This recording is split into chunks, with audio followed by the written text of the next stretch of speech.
What should people expect on election night as far as how returns will come out? Very first thing that drop that will happen within 30 minutes or so, the polls closing at 8 o'clock, is the Allegheny County mail ballots, which will be a lot and substantial. And they'll be very blue.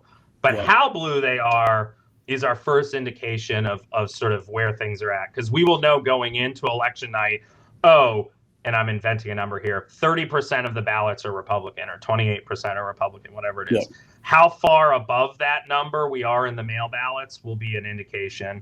Anything 2 or 3 points above their ballot, their percent of ballots will be a great number. And that's really the first thing we'll see.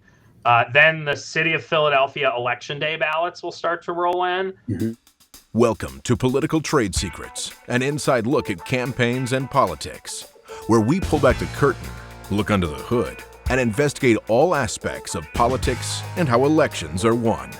Now, here's your host, Dustin Olson. Pollster and host of the Political Trade Secrets podcast, Dustin Olson. Dustin Olson. Dustin Olson. And Dustin Olson, pollster at American Pulse. They work for both Republicans and Democrats. And he hosts a podcast, Political Trade Secrets. Oh, we love that. We like that podcast. Now, from Washington, D.C., is pollster Dustin Olson.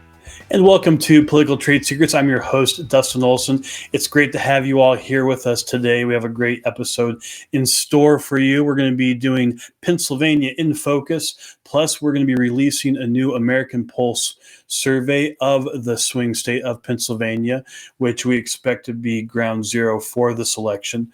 19 electoral votes. It is the most electoral vote rich of the swing states, with Georgia being next. So we thought it'd be important to take a moment and look at what actually goes on in the state. And we've done a little bit of work there, but I thought let's bring in an expert, somebody who really knows the state. And so we're going to have Mark Harris, who is the founder of the Pennsylvania-based political consulting firm ColdSpark. Also, we'll talk about how he got into politics, which is interesting, and we'll get a good sense for his deep knowledge of the state. He does national races. We'll talk about how he and I first met on a race actually in Massachusetts, and just it's going to be a really interesting, a detailed dive into what makes Pennsylvania tick, and what people can expect in the next few weeks and on election day. Plus, we'll go through all of the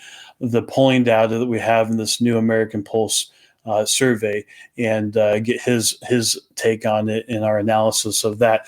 But before we do that, please like, share, and subscribe on X, YouTube, Spotify, Apple, Rumble, YouTube, wherever you get your podcasts. Please do like, share, and subscribe. It really does make a difference. And we're going to be talking about our American Pulse survey. And I encourage you, see there's a QR code up in the corner there. You can either take a picture of that and go there, or it's really simple, so simple. Pollingclub.com. You see it on the ticker below, pollingclub.com. You can sign up to get the survey, get all the detailed crosstabs. We're going to be talking with Mark about his newsletter called The Crosstab, but crosstabs are an important part of the detailed information from a survey, and you can get all of that, plus our analysis. If you go to pollingclub.com, sign up to get that. We're releasing it today with this podcast episode, as well as on national media, so please do sign up at pollingclub.com. And not only will you get this survey, but you'll get all of our future surveys when they're hot off the presses, so that you know what's happening before you see the headlines. So with that, thank you very much for being here. Do like, share, and subscribe. Go to pollingclub.com. And now, Mark Harris.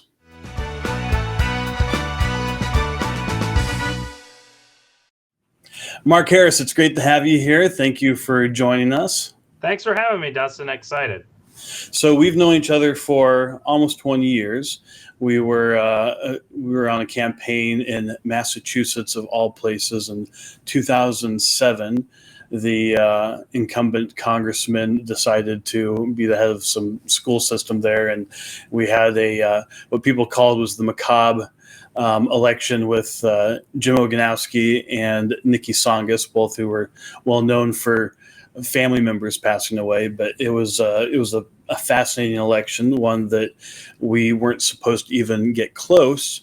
And ultimately, because we had a really good team, in my opinion, we were able to work very hard, make smart decisions, and we had a great candidate in Jim Oganowski, and we got pretty close. So people, absolutely.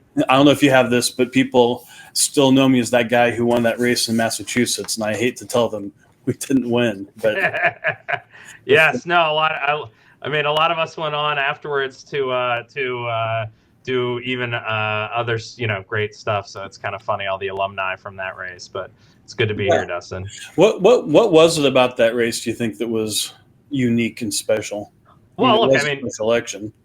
Anytime you're running against someone who had the same last name as the stadium in the biggest town in the district, the Tsongas Arena, it's a tough one in Massachusetts. But as you know, Jim was just a phenomenal, hardworking candidate with a great story. And, you guys assembled a hell of a campaign team. And, I think we ran a very disciplined race. And we got our, low turnout special elections. I think we got a lot of our people out to vote. And we won over huge chunks of independents, but not quite enough in Democratic Massachusetts, but we got close. It was close. I remember the campaign manager for Nikki Tsongas called and gave us a lot of props for having put them through the paces. And one thing I remember is early on with testing technology for Get Out the Vote. And the Blackberries. The Blackberries. Yes, we had the Blackberries that we're using to check people off the list. And we found out a little bit late after the investment had been made from the Republican National Committee that there was actual state law that said that you couldn't have cell phones inside of the polling place. So we put stickers on the back of the Blackberries that just had like a Jedi mind trick. This is not a cell phone. And I did not remember that. That's yes, and it worked in almost every precinct except for one, I think, where we got kicked out. But ultimately, it made a difference. We tested that out in the primary, and then I remember. Election. No, it was cool. On you could see in real time. It's almost like I don't know how much you pay attention to Florida, but Florida has live turnout stats throughout election day, and that's one of my favorite hobbies on election day is to see who's voting where. So it's a great, it was well before its time, and it was a really fun exercise. I love doing specials because you can do all sorts of interesting stuff you can never do in a general election. Yep. They're not just special because they're off the calendar, normal calendar. They're special because you get to do lots of cool things.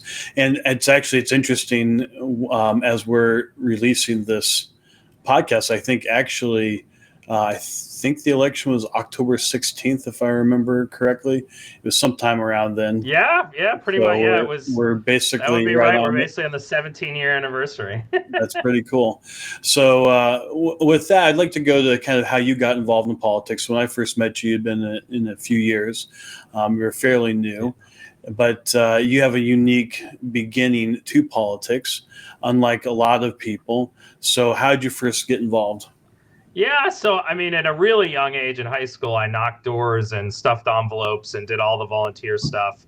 And for Rick Santorum and Congressman Tim Murphy, who was my congressman. But then decided right out of college to run for the state house. Won a primary against an incumbent. They had basically given themselves a pay raise in the middle of the night.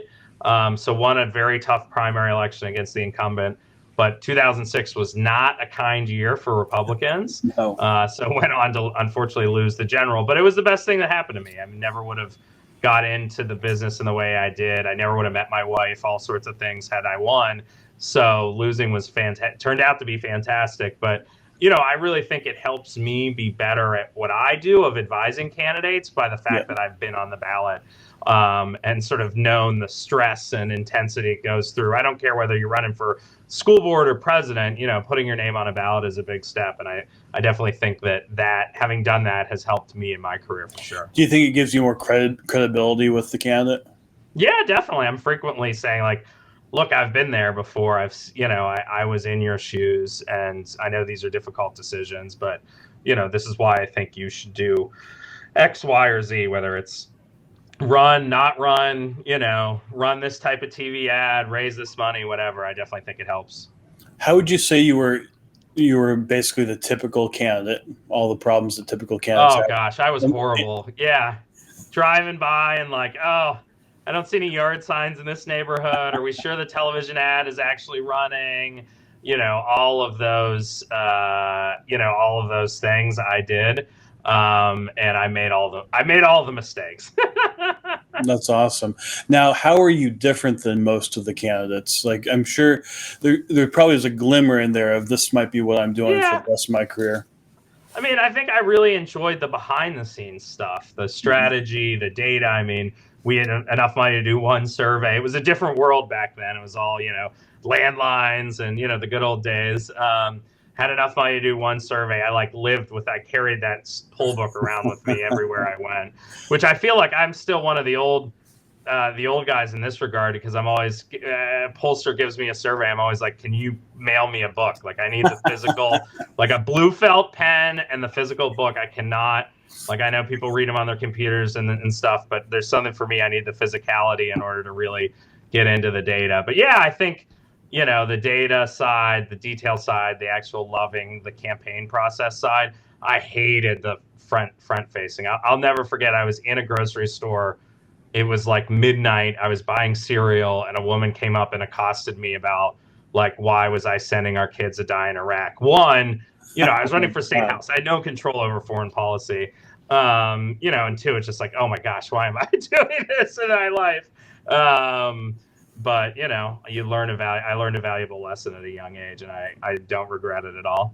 And it's funny, actually, the guy who beat me, I ended up living like 5 doors down from, like 10 years later, and we became buddies. So, That's awesome. It is funny how this world works. I assume that he was a little bit older.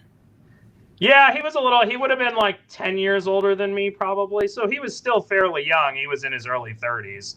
Yeah. And he went on, he's now a great guy, Matt Smith. He's the head of the Pittsburgh conference here. He was a pro-business Democrat who I think kind of got run out of the Democratic Party too. So, but it is funny how this business works. So say a little bit about the local area. So I don't think we've mentioned to people that you currently now live outside Pittsburgh, and that's also where the district was, right? Yep. Yeah. So I live in the South Hills of Pittsburgh in Scott Township. I ran in the South Hills. I was in Mount Lebanon, which now is, the joke is the People's Republic of Mount Lebanon. But at the time it was, sort of Republican swinging towards Democrat. Obama in 2008 was the first Democrat to ever carry it for president. Now it's like 70-30 D. But, live there. I mean, Allegheny County, I firmly believe is probably the number one county in the country this election. Every minute, I watch a Steelers game or when the Pirates are on, like every minute of every broadcast is political TV ads. Yep. But, it's going to be ground zero. We are a county where Republicans have to break about 40% in order to win statewide. The city of Pittsburgh is about a third of the county, the suburbs, the other 2/3. So the city obviously is very lopsided. The suburbs are more 50-50. But yeah, Trump, I believe he will do over 40. I think he's on track to do that. But that's sort of the key benchmark on election night. We'll be seeing, can Republicans get to 40 in Allegheny? And I think they will. I think there's a lot of very encouraging data points on that. How has the county and the area changed since you ran for office, which has been 20 years ago at least, right? Yeah, the funny thing is, so it's gotten by registration a few points better, by behavior maybe a few points worse.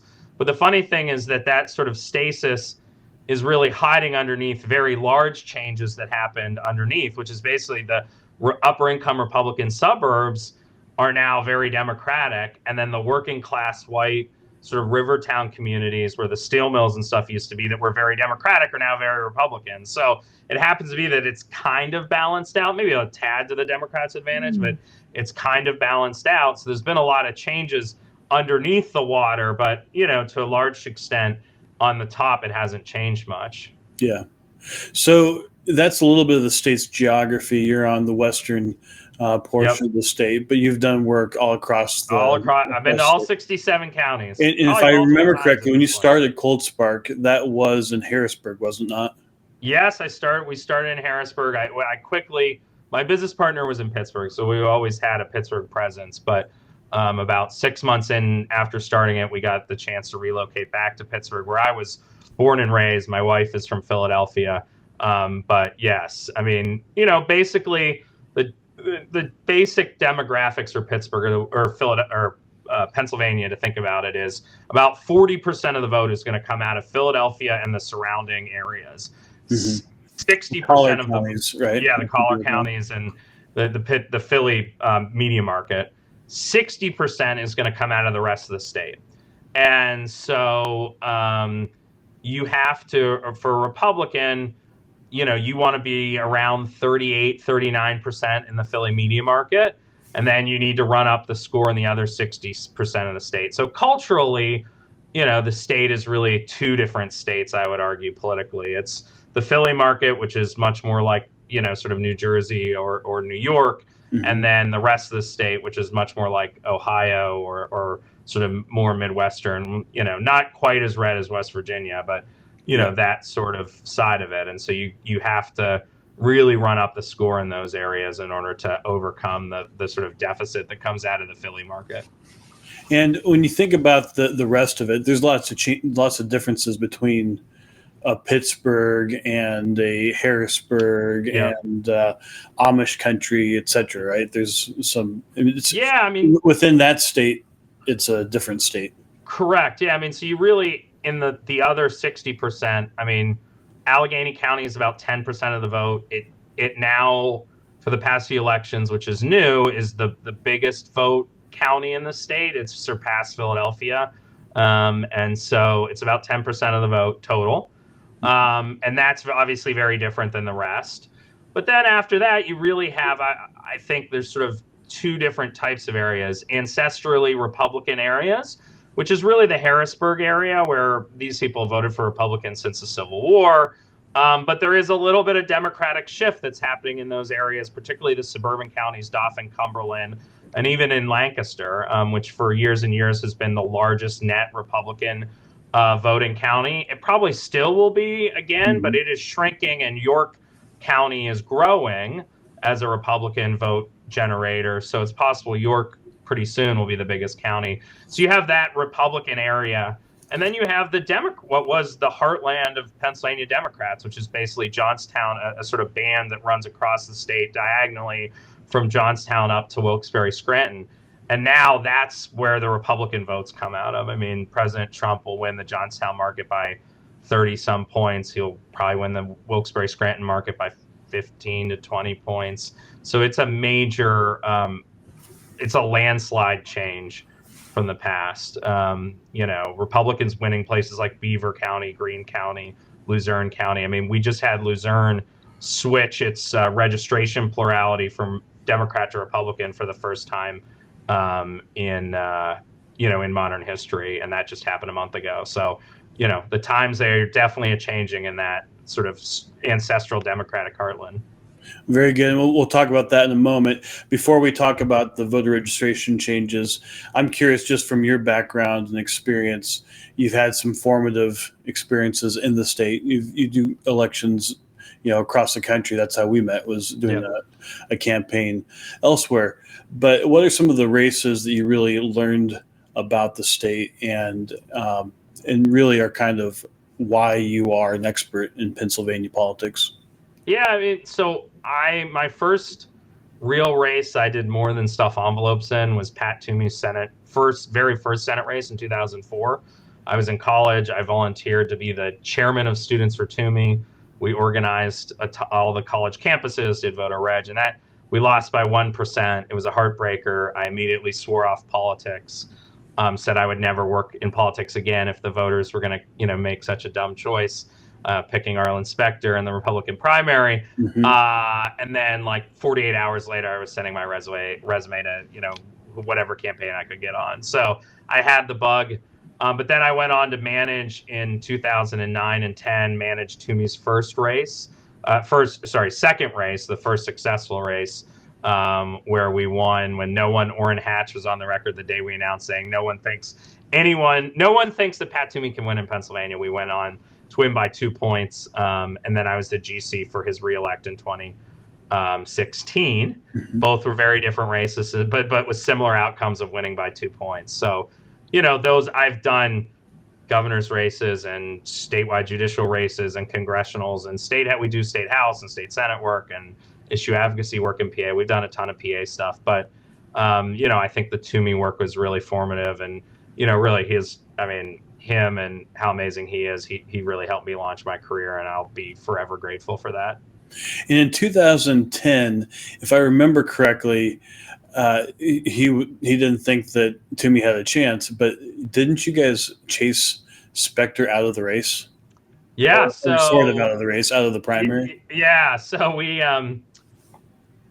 got a survey back as Pat was deciding to run or not, and it had him up. I don't remember the numbers off the top of my head now, but like 20 or 30 points on Specter before we even announced.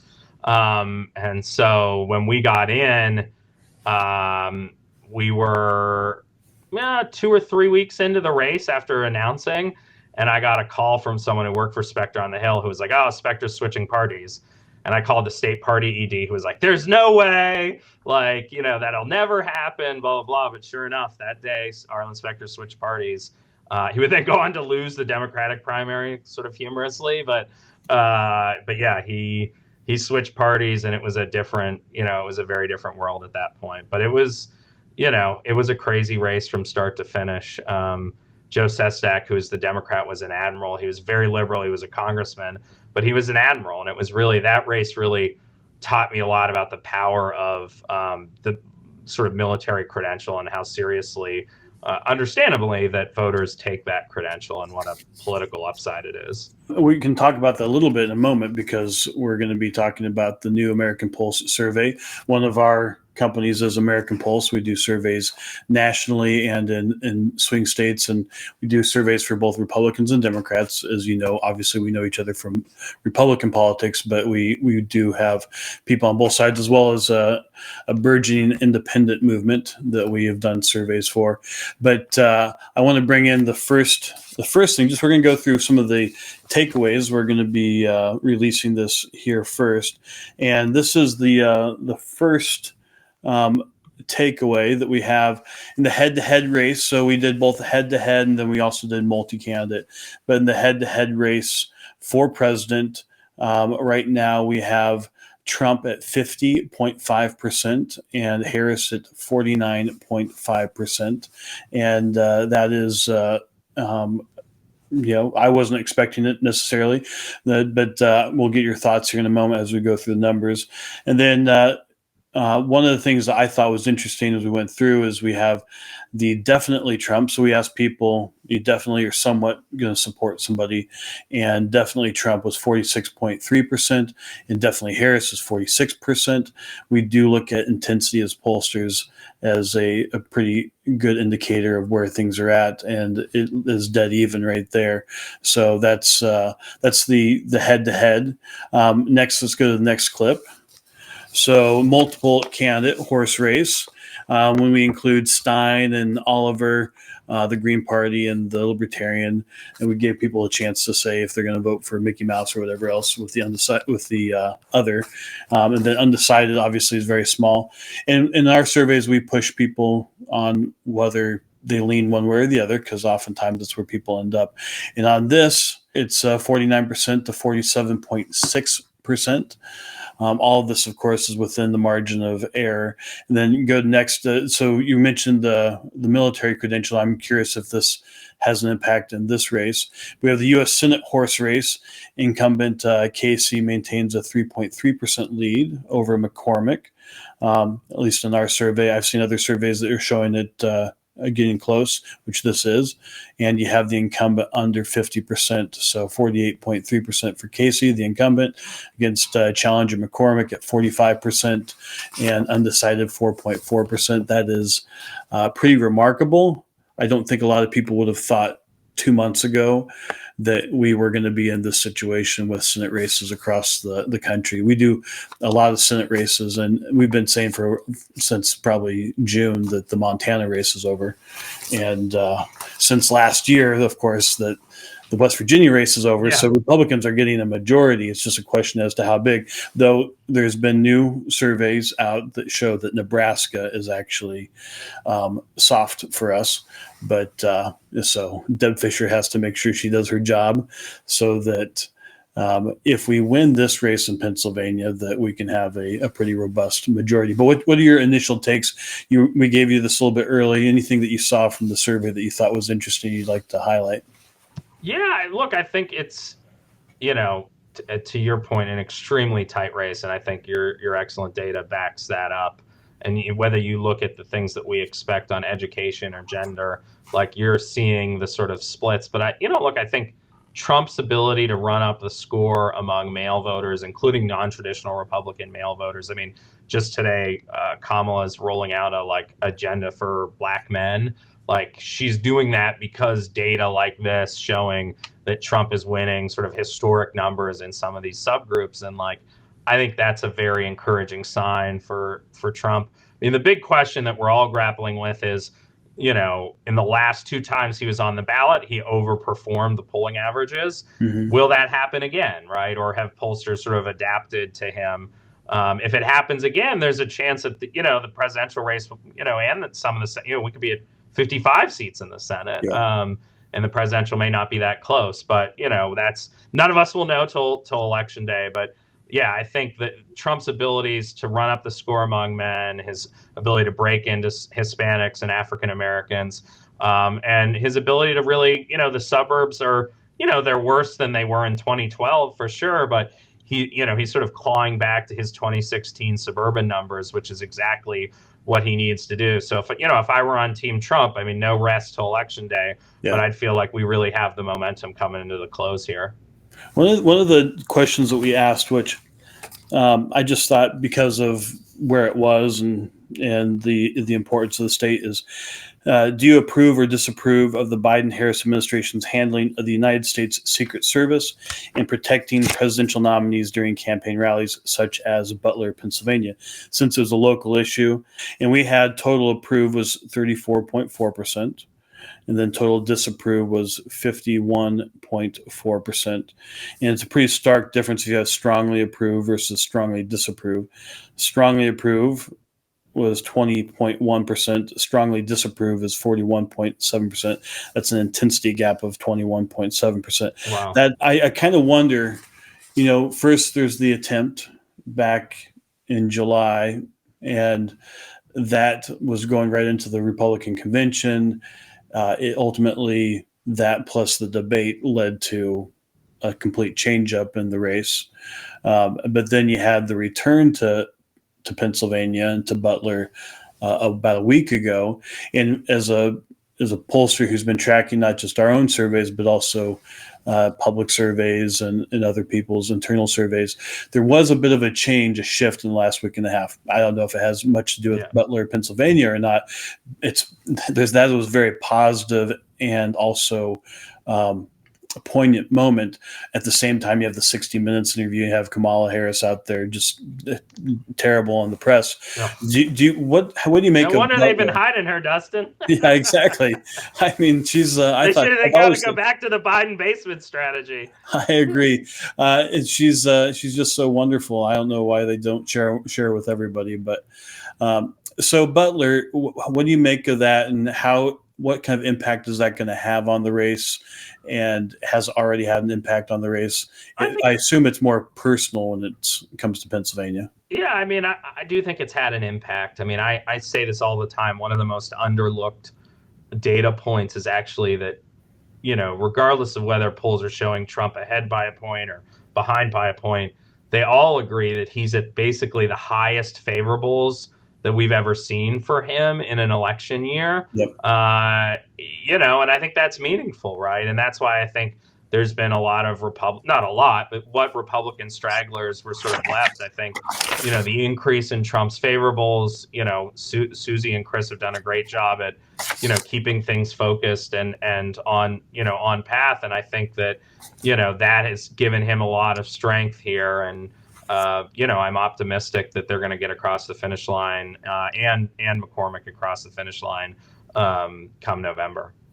So to your point, we tested people's favorables. I was actually kind of surprised by this because Donald Trump generally has a net negative, and he does here too. But it is better than it has been. It's been better than a lot of other places that we've polled, and it's not much different than the net favorability for Kamala Harris. So Correct. We use the term net favorability to take the total favorable minus the total unfavorable, and Donald Trump's net favorability is negative 0.5%. Kamala Harris's is negative 1.2%. So actually, Trump's is better. The intensity. Yeah, I mean that's unheard of. You know, it's just like it's wild. Now the thing that is I was shocked by is that both Vance and Walz have total net favorabilities, but the intensity for Vance is actually the best of all of the candidates that we tested.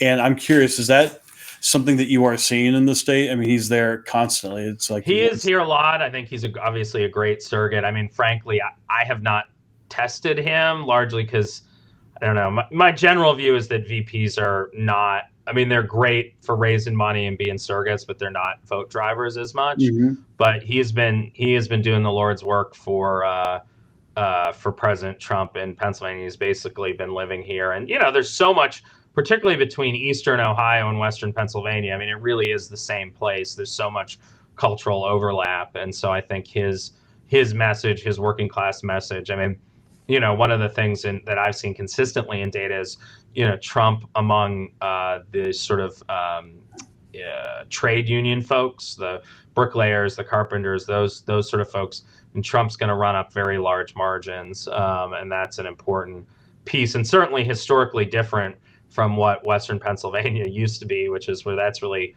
where Democrats generated a lot of their margin, and so the times are definitely changing here in Pennsylvania. Absolutely. And with that, I'm going to do a video clip and of the national issues and kind of what's at the top of the list for people and how that's playing. And then we'll go to the poll and what we saw for top issues. It is a tie game here weeks before the election, and it's that shift. Our last poll taken in the wake of that September debate, Harris had opened up that advantage over Trump.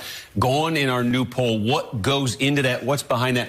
I think this one is revealing. This is the basic perception voters have of these candidates. Is it positive? Is it negative? Now, these are not great numbers for either one. Trump 43 positive, 51 negative. He's 8 points underwater, you might say. But look at Harris. Exact same positive score and that negative number almost in the exact same place. And this is it. The last time we polled this question after that debate, Harris had really made up ground in this area. Look, she had a positive rating, 48 to 45. So that advantage has all in the last few weeks in our poll washed away for her. Then there's some issues, some characteristics here. These are advantages in red here that you see for Trump now versus September. On the immigration and the border, we asked voters who would be better on this. In September, Trump had a big advantage. It's gotten bigger. On inflation and the cost of living, Trump's advantage now hits double digits. And on the question of who represents change, Harris had the advantage in September. She still does, but lower. So significant because voters are telling us change is a critical issue for them, not the direction you want to be going in there, Steve. No, absolutely not. And maybe a reason for that, too, is remember, she's the VP in an unpopular administration. Look, we asked Joe Biden's policies as president. Do you think they're helping or hurting your family? Look at that. Almost 2 to 1 say hurting more than helping. His job approval rating is in the low 40s. And then here's the twist. When you ask folks, when Trump was president, were his policies helping or hurting? Look at that difference. 44% say helping, 31% say they hurt. So retrospectively, Trump is getting some numbers here. Maybe he didn't even get when he was president. All right, Mark. So that was the national numbers, and it gives you a sense of kind of where things are at nationally. And Steve Kornacki on NBC, I think, does a great job. It's like performance theater when he's up there doing the He stuff. loves writing on the board. Yes, exactly. They do a pretty good job with the performance side of it. But this is what we found for the comparison of handling of issues. So we first asked, what's your top issue? And that is very much the economy and inflation. At 27.5% of the voters said that was their top issue facing the country. And then immigration and the border was 19.3%. And then democracy is 16.5%. So these are the top issues really and really nothing else is that close to that. The next one is abortion at 6.9%. But those are really the issues, and it's a partisan breakdown for sure.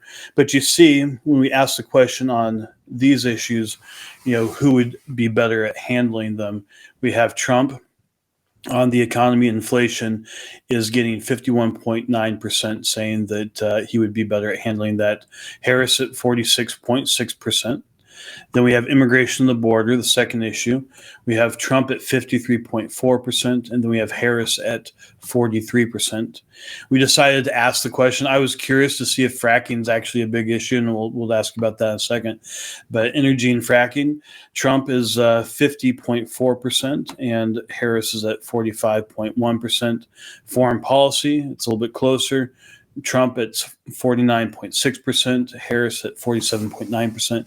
And then on the issues that we tested, this handling question, abortion was the one that Harris does well, and she does very well with it, is 51% for Harris and then 39.4% for Trump. So first off, based on your experience in the state, does that kind of track with where you think the top issues are and what people are concerned about? And then what do you make of the perception that voters have on who's better at handling those things? Yeah, I mean, look, for this entire cycle, it's been jobs in the economy, inflation, sort of pocketbook issues have driven where we're at, and then immigration as a second. And so it is, I think, a significant, it's not surprising, but, for Trump to have that lead on jobs in the economy, which is predominantly the issue that voters in the center of the electorate care about. Immigration tends to be more the right-wing folks. Abortion tends to be more the left-wing folks. That's a very strong position of strength for them. In on that jobs in the economy. And I think that's part of the reason that's fueling, whether he was ever really behind, I think we could debate about polling methodology, et cetera. I'm sure we could go on for a long time. But the sort of momentum he has right now, I think, is really driven by folks saying we need to do something better for our economy. And I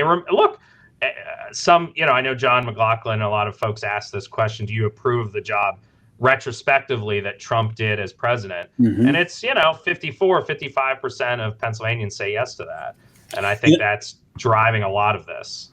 It's a really good question to ask, and the reason I like it, obviously people's memories change over time, but it's an unfair situation. I prefer this situation, but it's somewhat unfair. Over time, people's memories oftentimes get fonder. We have 4 years since Trump was in office, and then you have the current pain of the Biden-Harris administration. They're always naturally going to have that be a problem for them. We actually asked a question that's similar to that. We went ahead and asked, and I'm surprised more pollsters don't ask this, but are you better off today than you were 4 years ago? And this really goes to all these issues that we just talked about. Who's going to be better at handling them? I think the way people remember things, 41.2% said yes, they're better off than they were 4 years ago. And then 51.2% said no. Now, it's not surprising that if you look at the partisan breakdown, people who identify as Republican or identify as Democrat, those are fairly lopsided on those two. Same as they are on all the other questions. But would you say that's generally what you experience in the state? The people, absolutely. And I think that's the right. I think that's very smart to ask that question that way. And I think, one of the things to me is looking at independents. So Pennsylvania independents are going to make up 10 to 12% of the electorate. And, consistently you see in your data and others that, those voters really are driven by thinking about the past of Trump, and that, life was better for them back then. And I think that's a big asset for Trump coming into the close here. Absolutely. And to your point, so it would be interesting. You have a newsletter called the Crosstab. So you look at data, and I saw you talk about registration, which we'll talk about here in a second. But it is worth noting about the time where the shift happens to be, I don't know if people know this, but most of the aggregators, 538 in particular, it's about 5 or 6 weeks out is their methodology for how they begin grading pollsters. So any poll that you did 3 months ago, you're not getting graded on, but we're now sitting for the test. So for instance, our Pennsylvania survey that we're putting out now, it's one of the reasons it's very robust, is that this is going to be graded by 538 and whoever else. So whatever is going on with methodology, I have no idea. One thing I will say is that the aggregators use 100% online panels. And if you remove those from the averages, it does cut Kamala Harris's support, her margin, and not quite in half, but it probably cuts out 40%. Yeah. So she goes from 1.7 to 1%. Yeah. But I'm curious, because you track this stuff. What do you make of how public polling is going, and what critiques, or where do you think maybe they're doing better now than in 2016 or 2020? I mean, look, we'll see, to your point, we're all sitting, for the test now, and we'll see what the results show. But I've been writing a bunch in my in the Crosstab newsletter about the details behind this. I mean, one thing was interesting. We were looking at phone incidence rate, and for folks who have a graduate degree, it was 7 times the amount of pickups than people without a degree. Yep. Right. And so if you are not very carefully, I mean, as you guys do, I mean, watching that, that's hard. And for public polls, a lot of these sort of cheap public pollsters are doing as a PR stunt, they are not getting nearly enough downscale voters. I mean, Pennsylvania will be probably, 60% non-college degree voters on election day. And a lot of public surveys are the opposites. They'll have 60% have a college degree. And, look, some people have gotten better at it. But, just last week, I was looking at nightly data. And on the first night of the survey, the sort of quota for 4 of 4 Democrats, so Democrats who voted for the last 4 elections, filled up in one night, right? There is a lot of intensity. Sort of Democratic super voters, rich, white, suburbanites, are super excited to tell you that they're voting for Kamala Harris. Yeah.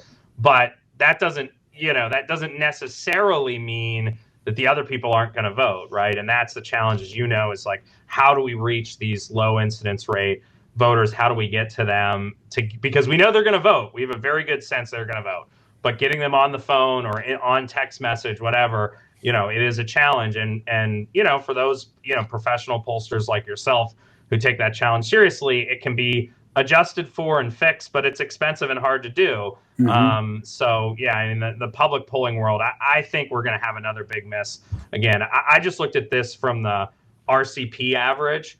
So on average in the Trump era, there's been 45 Senate races that have been closed.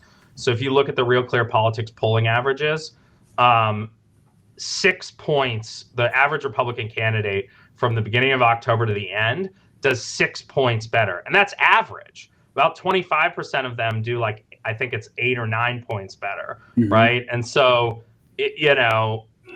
there is a real bias in public polling towards Democrats, except the one counter to this is in 22 at the very end, there was a sort of flooding of the zone of a bunch of sort of, to be frank, kind of junkier Republican pollsters that pushed that average to favor Republicans. But besides that, every other time it's been biased towards D's. So, I think we can expect that Republicans will, I feel very confident that Republicans will outperform whatever the averages are. Well, something that we benefit from, and we do public surveys occasionally because we own our own call center. Very few pollsters do, so we're doing it at cost, and it makes it easy. But the thing that most of the public polls don't have, not all, like Wall Street Journal does a multimodal survey. Typically, Emerson will usually do live or multimodal. Anyway, there's different pollsters that will do it, but mostly they're online, 100% online panel, which is the cheap way to do that. And things that people need to know about that is if you are an online panel, you are being compensated to respond to that survey. Most people don't know that. It's not a lot, but $2-3. But who's motivated by that? Not the typical representative sample of the United States. And then additionally, those folks do up to 7 surveys a month on all sorts of different things. Some of it's market research and whatnot, but they know they're going to be asked questions because they're part of a panel. It's not like it's a surprise to them. They know that they're going to be asked these questions, so they pay attention to the news much differently. So there's a term in statistics called panel bias. That's why we have that. Anyway, so that's half of the polls that are in the aggregate. Yeah. But I will say that something we noticed immediately with the swap out with Biden and Harris is that in our call center, we started getting more Democrats answering, and we account for that. But there's definitely a difference in enthusiasm that happened. Now, something that's been going on for forever, and every single pollster deals with this, is what you were talking about, the postgraduate degree folks. They must think they have the best opinions because the Green Berets of opinions. yes, they have the best opinions. They are willing to spend, if you do a long survey, they're willing to spend 25 minutes on the survey. And a lot of times the public polls are actually longer surveys that make it hard for somebody who's working 2 jobs to even try to participate in. But a postgraduate person, I guess, doesn't have a lot to do, so they just sit there for 25 minutes. So that's one thing. I think doing shorter surveys makes a big difference. Being able to, what we call the frame, being able to have as many passes as possible through that, it helps you get to the low propensity voters. And using live answer is still by far the best way to get people to respond, because there's that human interaction. You don't want to kind of let down the person on the other end, and that has an impact. And it also actually is how we get younger voters, more so than even texting. But because there's that social pressure. So I think some people have figured this out. So I think there's going to be, the miss might be bifurcated. Uneven. No, I agree with that. Look, and I think if you look back to 22, good pollsters, yourself, the internal pollsters, they didn't really miss, right?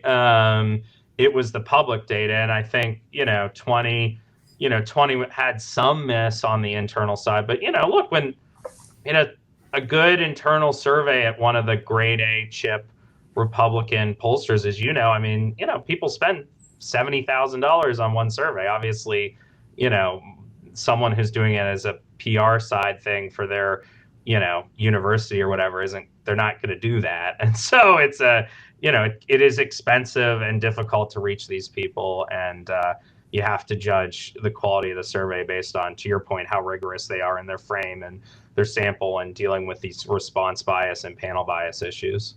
My favorite of those is the Marquette Law School poll that's run by their marketing director, and he uses an online panel, but I always get a kick out of it. No one thinks of law schools as being good at numbers. The only number they're good at is counting your tuition. But with that, talking about numbers, and this is something that we have to think about as pollsters, is the demographics of a state changing, and people have focused in on Pennsylvania, is rightly so, as being ground zero for the swing states.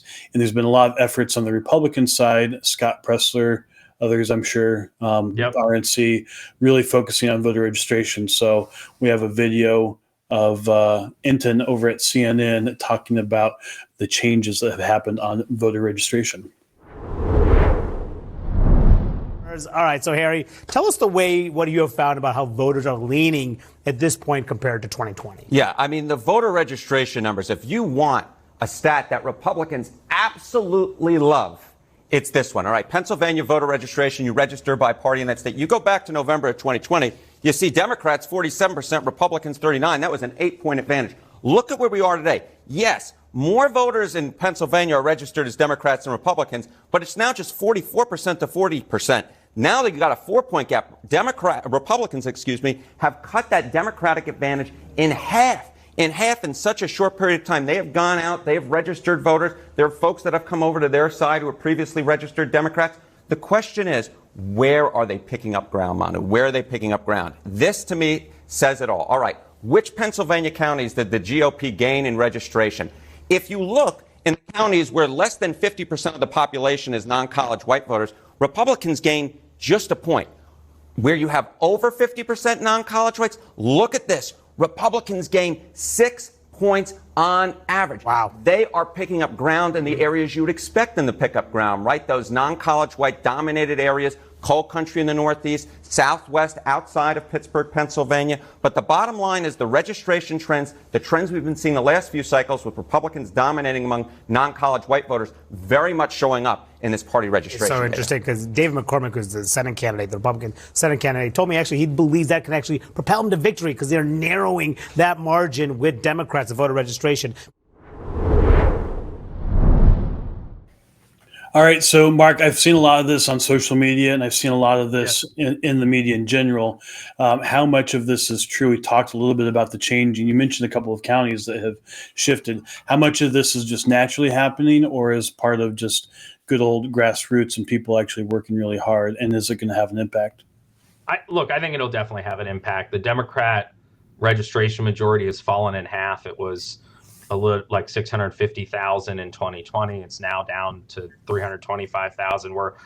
They post data every Monday, so it's something we can track in real time. But I think it is a real phenomenon, and Patrick Ruffini actually did a very good analysis. Some of this undoubtedly is people who've been registered Ds but have been voting Republican for a long time, switching to Republicans. That's what they're talking about, the sort of college educated switches. But to me, what's important is actually what they didn't talk about, which is that Republicans picked up a point in the college educated counties, right? Mm-hmm. Because the history had actually been that voter registration had been moving against us in those counties. So, I feel very good about where we're at, and I think that there's a pretty good chance that we're going to have more registered Republicans vote on election day than registered Democrats, which would be the first time in modern history in a presidential election that's happened in Pennsylvania. And I think that's, probably at least a 50-50 chance of happening. So that's good for Trump. That's very good for Dave McCormick. And also our battle. I mean, the state house only is a 1 seat majority for the Democrats. Yeah. So, we have a lot of action here in Pennsylvania. Well, that's a question I want to get to in a second, what are the other races that people should be focused on. But before we do that, what I'm interested in is also early returns. So like a lot of states, people are already voting in Pennsylvania, and I'm curious what you make of the early returns so far. And this is a state that has partisan registration where other states don't, so you can actually get a sense for how things are going. So how are things going? Yeah, look, the RSLC has invested a lot of money into this effort. I think it's paying off in big dividends. First of all, since 2020 was the COVID year, so it's hard to compare to that. But mail ballots are down, roughly 40% since 2020 as a whole, right? So regardless of what happens, we're gonna have a lot less mail ballots this year. But when we look at the partisan composition, it's 8 points more Republican now this day than it was this day in 2020. And I think that's a meaningfully big deal, because when you combine both a 40% drop off in total ballots and an 8% shift to the Republicans, we're basically, our projections are about 600,000 votes smaller margin for Kamala Harris on mail-in ballots than Biden got in 2020. And that means, that makes election day a lot easier lift. Yep. The other, if we compare it to 22, we're also looking at about an 18-point shift more Republican. So it's an even, if you look at it 22 from a partisan standpoint, I mean, there's more mail ballots, obviously, because turnout will be higher in a presidential year than a non-presidential year. But I think that's actually the better point to look at. And we're looking about an 18-point shift to the Republicans. So, look, it's in a race that is going to be 1 or 2 points either way. I feel that this is one of the things that really is an indication that not just Donald Trump is going to win, but Dave McCormick's going to knock off Bob Casey, and what will be, I think, a real shocker to a lot of people. Yeah. I've been arguing for it for a long time. I thought it's pretty obvious. Dave's a great candidate, and we're doing everything we can to get across the finish line. But I really, I think the registration data and the mail data all point to why in a close race Republicans are going to have that extra inch they need to get across the finish line. On the Senate race, so Dave McCormick is a good candidate, and he's has 2 cycles now underneath his belt, and he's making his case, I think, very well. People have seen his ads. I think he's doing very well. What is it like? You have to have a reason to throw out an incumbent. Yeah. As I got ready for this episode, I looked at some old interviews with Casey, and he doesn't come across as the smartest guy in the world. But what is it like? Why are people going to potentially fire him? And in our survey, just so people know, even with him being up a few points in our survey, as a pollster who would be advising a campaign, I would think 3 weeks out that we are on a trajectory to win. If I was the pollster for the campaign, I would say this looks like if we keep doing the right things, we're in a good position to overtake them. That's what I would think. I'm curious what you'd think, but what's this race revolving around? Yeah, I'd say there's 3 issues. I'll start with the 2 actual issues: immigration and the economy. Mm-hmm. Those have been heavily litigated, and people, fundamentally just trust sort of the Dave McCormick and Republican, stances on those issues. And, Casey has made himself out to be this moderate that he's not. He's really living off of his father's sort of, and for most voters, his father is ancient history. And so, he's been living off that brand, and he's, quite frankly, he's lazy, right? He did not work. He didn't put the work in. He didn't do the stuff to get ready for this race. He got caught flat-footed, and I think he's going to pay the price for that. But it's also Dave. Dave is an incredibly hard worker. He's going all over the state. He's doing what needs to be done. And that gets to the 3rd issue, which is ultimately what I think is going to decide this election, which is you've talked about is change, right? Yeah. Like change is driving a huge part of this election. And a guy who's been in elective office for 30 years, who's been a U.S. Senator for 18 years, is not the candidate of change. Yeah. And so a lot of voters are just saying it's time for something different. Bob Casey has failed us. I'm ready to turn the page. And so, that's ultimately why I believe Dave's going to get across the finish line here. Are there any other races that people should be paying attention to in Pennsylvania that might tell you kind of how things are going? Yeah, so we have the Lehigh Valley Congressional District, CD7. Ryan McKenzie's the Republican candidate against Susan Wild. That will be a very close race. If that is a swing district, Pat Toomey represented it years ago. Then Charlie Dent is a Republican. And then when Dent retired, Susan Wild won as a Democrat. It's largely the city of Allentown and Bethlehem and the suburbs around it. And it's a very tight race. I expect, McKenzie to win, but it will be, very tight both ways because it's a heavily suburban district. The other district, the 8th district up in the Wilkes-Barre-Scranton area, is a very Trump district that has had a Democratic representative who has survived sort of wave after wave after wave. I actually think this seat's the most likely to flip in the state from what I'm hearing. I think the Republican candidate will win and knock off Matt Cartwright, who's sort of hung on. And he's a total liberal. It's an odd occurrence that, it's not like he's really run as a conservative, but he's been able to hold on through the waves. But I think this one's finally going to wash him out. Constituent services, or it's a good. Maybe constituent service. I think geography. I also think Republicans haven't had the strong candidate quality matters. I always say this like, oh, this consultant, that consultant, and we're consultants. I'm not trying to denigrate the work that we do, but ultimately, candidate quality is the most important thing. I just think we have a great candidate this time, and that's going to get us across the finish line. Democrats are talking a big game about taking out Scott Perry in the Harrisburg area. I'm not involved in that race. I haven't seen data, so I don't know for sure. Certainly both sides are spending, so I think the race is close. But I just haven't. Trump should win that district by 5 or 6, and I just find it hard to believe that Perry will get washed out. He'll underperform Trump, but I just can't believe it'll be by that much. But, we'll see. I mean, certainly it's a lot of money being spent. And then finally, battle for the state Senate and state House. Democrats, I mean, one of the things, Dustin, when you and I got into this business, Republicans had the spend advantage up and down the ballot. That's all gone. Yeah. And Democrats will outspend Republicans in the battle for the House and the Senate substantially in both houses. Democrats have a 1-seat majority in the House, and Republicans are up 6 seats in the Senate, 4 or 6 seats in the Senate. And so those will battle. I'm cautious that the Senate will definitely stay Republican. Yeah. We have redistricting going on. We're definitely going to lose, unfortunately, one Harrisburg seat, or very likely to lose because they redistrict it to be very Democratic. So that takes us from 28 to 27.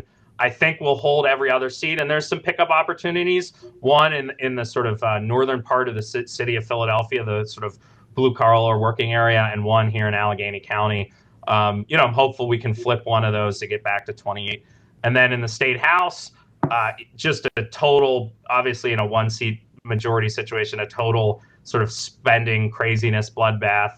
I'm optimistic Republicans will take back the majority, but it will be a very close fought thing.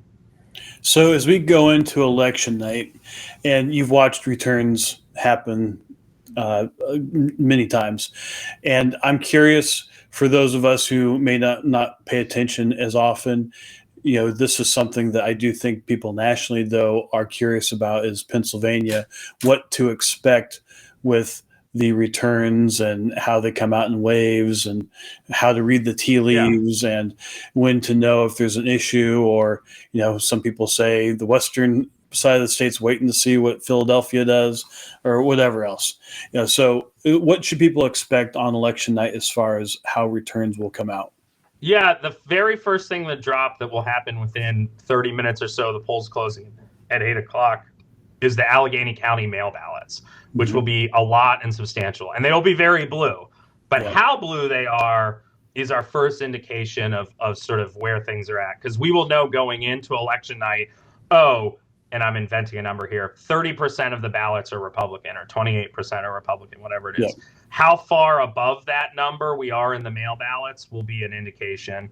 So if Trump's at if it were to be 30%, and you're just making that up, 30% Republican, and Trump is at 36%. That would be phenomenal. Then it'd be pretty much over at that point, because the mail balloting, traditionally Republicans run just about their percentage, because the Republicans who vote in the mail tend to be actually squishier, right? Yeah. And so, anything 2 or 3 points above their ballot, their percent of ballots would be a great number. And that's really the first thing we'll see. Then the city of Philadelphia election day ballots will start to roll in. Mm-hmm. Those will be obviously terrible. So there will be sort of a, they call it like a blue mirage or whatever. The first hour and a half or so in Pennsylvania is probably be pretty ugly, because it'll almost be all Philly election day and then mail ballots from across the state. That Allegheny is usually the lead. So they're the quickest of the big counties. So again, remember that 39-40% number as Allegheny starts to come in, and you have once you have both election day and a good chunk of mail ballots in. And most, if not all, of the mail ballots will be counted in Allegheny on election night. They have an excellent elections director. They do a great job, and they're very quick. So, if Trump's, at or above 39, he's on path. If he's probably at or above 41, it's probably not going to be that close. Wow. Okay. That's anything else that we should know about? The last stuff, there will be mail ballots that aren't counted on election night. By a new law, they have to keep counting, through the night. But Trump will need likely some lead in, at the end of the first night, because it won't be as big. In 2020, it was a huge number. It will be much, much smaller, because the counties have gotten much better at doing this.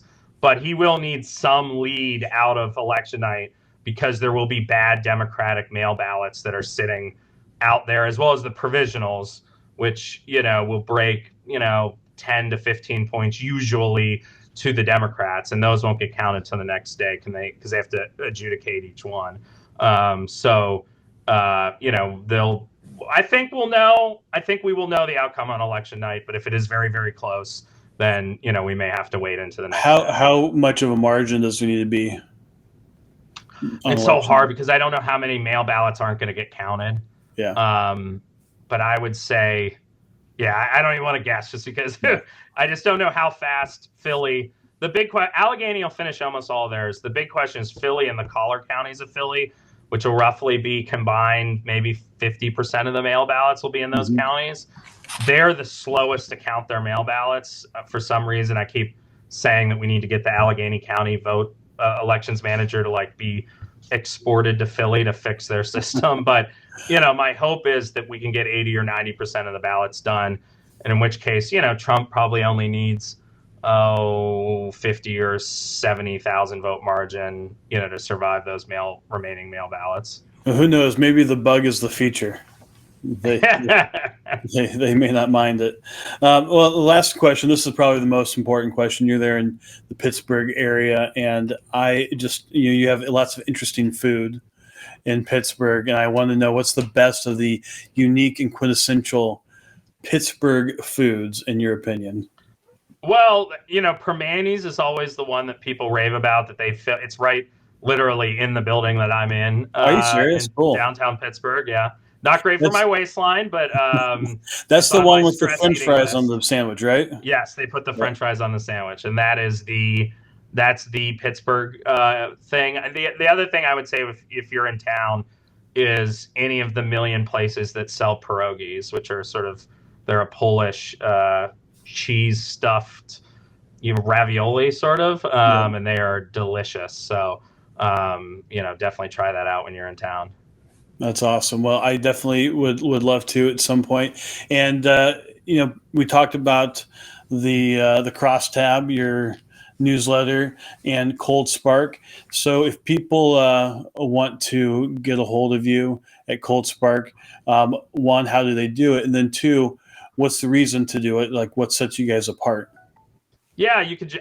My email's easy, mark@coldspark.com. Also visit the website, coldspark.com. And I'm on Twitter at Mark D. Harris. But yeah, we help candidates, political parties, and issue groups and trade associations, anyone who has a political issue, whether it's running for office or whether it's you want to build a pipeline or a new hospital or you have a regulatory issue.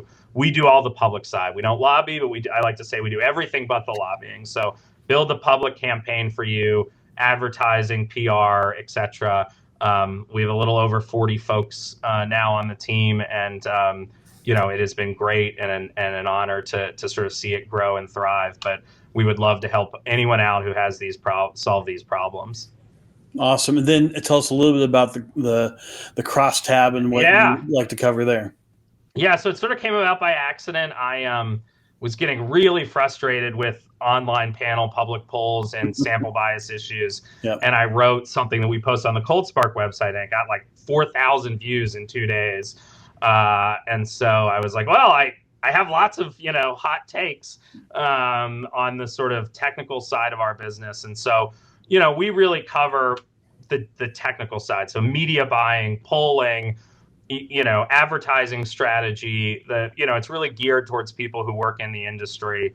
And, I like to say it's dispatches from the front line. And, it drives my partner a little crazy, but it is not proofread or spell check, because I am not good at those things, but it's sort of my stream of consciousness on whatever big issue of the day is out there, and talking a little bit about the technical things that are behind the scenes. So you can check it out at thecrosstab.us.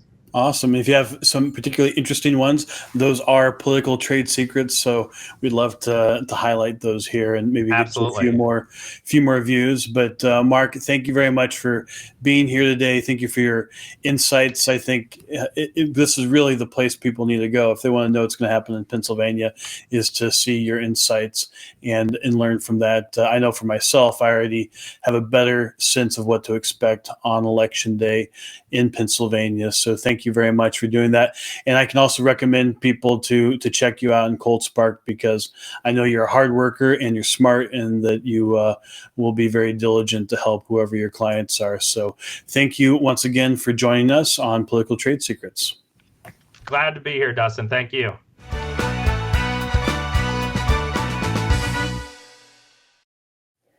All right. Well, thank you, everybody, for joining us for this special episode of Political Trade Secrets, our in focus of Pennsylvania and what to expect in the election. Also, we released the new American Poll survey, and you can go to pollingclub.com to get access to that survey, as well as many other surveys. Whenever we have those come out, we exclusively send those to the Polling Club. So please do join the Polling Club at pollingclub.com, and you will have access to all the newest data, as well as our analysis of other surveys that are out there. So thank you very much for doing that. And then please do like, share, and subscribe on YouTube, on X, on all the podcast platforms, whichever one you like. I prefer Apple and Spotify, but wherever you like it. And please do follow us there. And if there's any comments or questions on any one of those platforms, you have the opportunity to leave a review or post a comment, and we can follow up with that. With that, thank you very much for being here today. And this has been another episode of Political Trade Secrets.